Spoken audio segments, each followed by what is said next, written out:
kung DDS ba ako, di ba? Obviously, DDS ako. Pero nung nanalo si PRRD, one week after niya manalo, tinawagan ako para sumali sa group, sa team niya. But it took me 8 months to say yes. Kasi, katulad nating lahat dito, nag-iisip talaga ako, no? Kasi gusto ko makita. Baka naman ibibigay ko yung buhay ko, tapos magnanakaw ka pala, di ba? Kasi kilala ko sarili ko eh. Nabibigay ko talaga lahat dito kasi tatay ko public servant eh. So alam ko kung ano yung public servant, hindi rin magnanakaw tatay ko, tapat, di ba, etc. Ayoko maging public servant, ang hirap-hirap ng buhay na yan, di ba? Ganda-ganda na practice ko sa medicine, ang dami-dami kong pera, sayang, di ba? Pero 8 months talaga tinignan ko talaga. Tapos ngayon wala na. So nakita ko totoong presidential sa Somalia ko, talaga privilege of a lifetime talaga. Ang sarap araw-araw na nagtrabaho ako. Kasi work with and for the poor all my adult life, 'di ba? Tapos hanggang ngayon hindi na siya president. Tuloy-tuloy pa din kami, no. So, katulad sinabi ni Malu, ano ba yung shared ground? Pagmamahal mo sa bayan, yun. Siya yun eh. PRRD yun eh. Siya talaga nagmamahal sa bayan, punta ka sa bahay niya.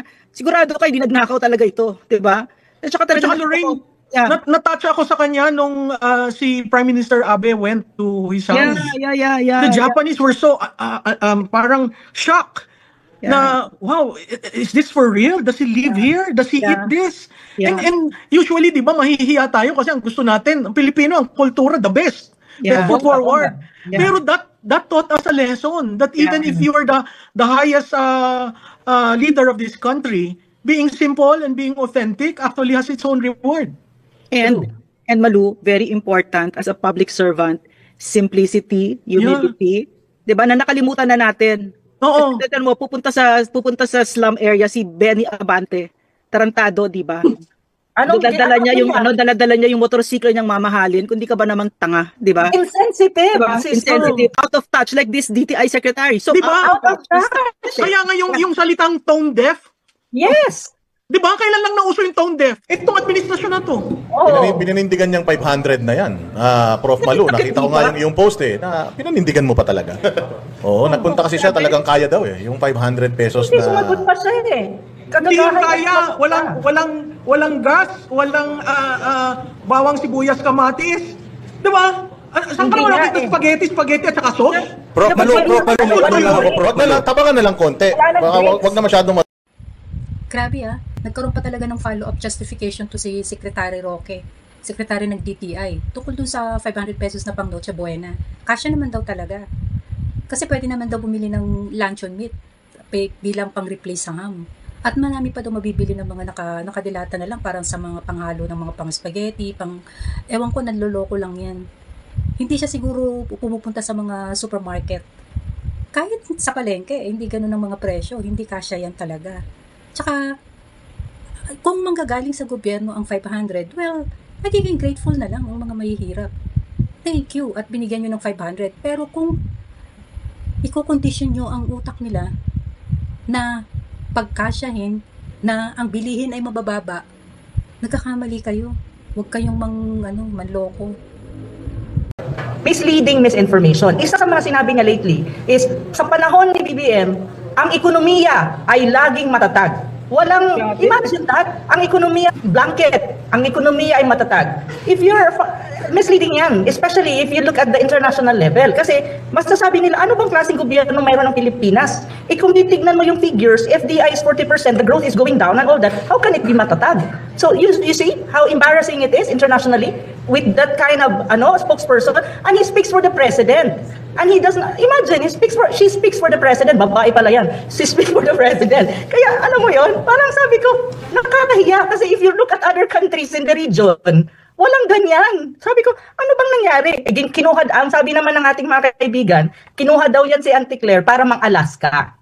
Sabi ko, ganun ba kababaw talaga ang gobyerno na ito? Nakukuha ka ng isang tao na magiging presidential quote-unquote spokesperson mo or ng gobyerno para lang mang-Alaska sa mga so-called sa mga DDS daw. Sabi ko, so ganun na pala ang na-reduce ang presidential communication. Ang trabaho pala nila ngayon is mang-Alaska lang ng DDS kasi hindi nila kayang tapatan ang pang-Alaska or ang mga argument ng mga DDS. Ganun ba yon? Is that how it is? Anong klaseng gobyerno meron ka kung ganun lang? Diba? Parang ang gulo. Kasi, Malu, Ana, Malu, everybody, no? nagugulat ako talaga dyan sa PCO na yan because it's a very different animal from what we had. Parang hindi talaga, kita mo talaga hindi nila alam ang mandato nila. Kasi yan si Lisa Marcos, ginawa niya yung PR firm niya, taga-photoshop niya, taga-bayad ng mga trolls, which is such a far cry from what we were doing before. Yung sa amin maliwanag kasi nakasulat naman sa mandato ninyo eh. You're supposed to communicate the programs of the president and the executive branch all the way down to the grassroots level. Mahalaga yun, napakahalaga nun kasi binibigyan mo ng feelings of wellness yung mga kababayan mo na may parating na ganitong programa ang president, punta kayo dito, ito yung etc. Diba? That information. It's not like that. Sa kanila, it's really i-photoshop mo yung pagbumuka ng first lady, yung kanyang belly, yung beer belly niya, etc. So, niya. family, diba? pala yan? Family communication machine. It's not the country's communication, supposedly communicating what's going on in government. Ikano pala siya, family owned na pala siya. Communicators of the family, family needs and family defense, you know? Kaya maganda yung magiging hearing ni Senator Robin Padilla tungkol sa paggamit ng trolls. Yeah. Oh, yun. Kasi from the Tangko-led PR agency, yung Common Sense, at saka may dalawa pa akong alam na gumagawa niyan para sa administrasyon. Tapos sinabi ni BFF ko na wala daw authentic. Nahuli siya dahil yung voice clip ang voice clip ang ginamit ni Senator Robin. So maganda yan para to prove to everyone. At saka uulitin ko, may AI. So yung exchange namin dalawa, ginamit ko si Grok. Tinanong ko, how do you characterize the exchange between Yusek Claire and Maluti Kia? Sinabi sa akin ni Grok, yung first few minutes, si Studio ang nag-promote. And then nag-take over troll-like behavior of Yusek, blah, blah, blah, and her team. That is Grok. Tapos sinabi, yung DDS mahina daw sa mag-cut at pace. So kung sino ang mabilis mag-edit, siya yung nananalo. And then I subjected that to Meltwater. We have a Meltwater social listening. Okay, yes. So, nakita ko rin. Sabi ko, oh my God, talaga nag-pick. Pero dahil troll-like behavior, nag-drop. So they need to sustain that. Unlike yung authentic ng organic ng mga Duterte. Just before we I just want to congratulate those who came up with this idea, yung online rally. Kasi pinakuha ko sabi ko, kunin nyo nga yung data. The first 11 hours, we had viewership at 82,000. Wow. Oo. Tapos, in terms of age, 35 to 54 years old, 63% are from that cohort. And then, saan nanggagaling yung viewership? Davao, Quezon City, Manila, for a total of 67%. But I'm surprised with Hong Kong. Hong Kong was 8%. Yeah. So, I think this is what we did today is something that can be done again and probably a lot better. So, congratulations do sa mga nagplano. Mabuhay kayo dahil Hindi mo pa tayo sa internet kanina pero mas marami pa lang nanood sa atin kaysa sa nag-PTA meeting sa Luneta kanina. Oo, pero yung first 8 hours, ang viewership was 79%. So yung magandang i-breakdown yung per hour, kung ilan yung nanonood at mukhang nag-i-increase tayo as we hit probably the OFWs. So Ngayon gabi.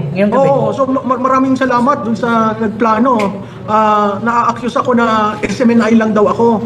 Pero binabati ko ang SMNI, minamaliit may isang academician sabi yung City Kia pang SMNI lang. Sinagot ko siya, sabi ko kasi yan yung iniipit nyo at binabastos nyo. So talagang di ba pag nag-invite sa SMNI, oo kaagad ako. Kasi yun ang tulong ko dahil sa ginawa sa inyong pang-aapi. Ngayon, ikaw yung si Sub-Saharan. Oo, siya yung nagsabi. Yung si Tikiya, pang SMNI lang. Wala naman yung international. Hindi mo ako nagbubuhat ng bangko ko. Yan si Auntie Claire? PCO? Ng Malacanang? Wala yan. Hindi dapat siniseryoso yan. Nandyan lang yan para pagtawanan. Sabi nga ni VP Sara, garbage in, garbage out lang yung mga lumalabas sa bibig niya.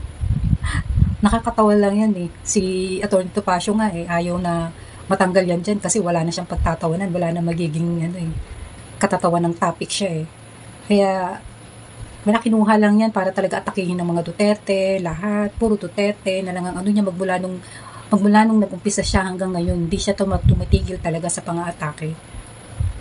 Well, masaya siya dyan. Sige, tuloy mo lang. Kailan lang may nakita akong kadebate ka na naman, Torof Malu, yung pinsan ni Sub-Saharan. Oo. Sino? Oo, kausap mo rin. Yung pinsan niya, Hindi ko na nga pinapansin pero nung sinabi na hindi daw sinasagot, doon talaga ako napakwan Nasabi ko, sige, ikaw lawyer ka. Anong gusto mo? Saan mo niya sasagutin? In ang desisyon ng Senado. Alam mo, ang problema ko doon sa mga lawyers, hindi ko maintindihan kung naiintindihan nila ang batas. O nag-clickbait lang. Diba? Kasi mahilig si clickbait yung isa Pero sususugan ko yung sinabi ni Lorraine, yung after all this has been said and done. Yeah, I would love to look back and see where, those who were kneeling and were forced to kneel will be able to stand up again. And my sense, the stars are aligning Yes, the universe. Diba? So my sense, it will take probably, ako nga sabi ko, gusto ko hanggang December, may nagsabi sa akin, ano ka naman, pero hanggang Pebrero yan, sabi ko, kahit basta ako, ang position ko ngayon, mag-hair follicle test ka, or resign. Nasa sa kanya Desisyon niya yon. Ngayon, kung sa tingin mo, hindi mo mahal ang Pilipinas, kaya mo ginagawa ito, I think we deserve a better leader. Agree. Ayun, may chichismis pa sana ako sa inyo kaya lang, pag magal pa tayo 3 oras. Ano yung chismis mo? Chismis mo na. Tingin ng mga production natin dito. Chismis mo muna. Kasalanan nila Yun muna before tayo mag-close. Ano yung chismis mo? Mga chismosa kami. Sa susunod na lang, para merong aabangan yung taong bayan. Naku, maraming salamat. Baka walang kwenta mo talaga, Dada. Prof. Malutia. And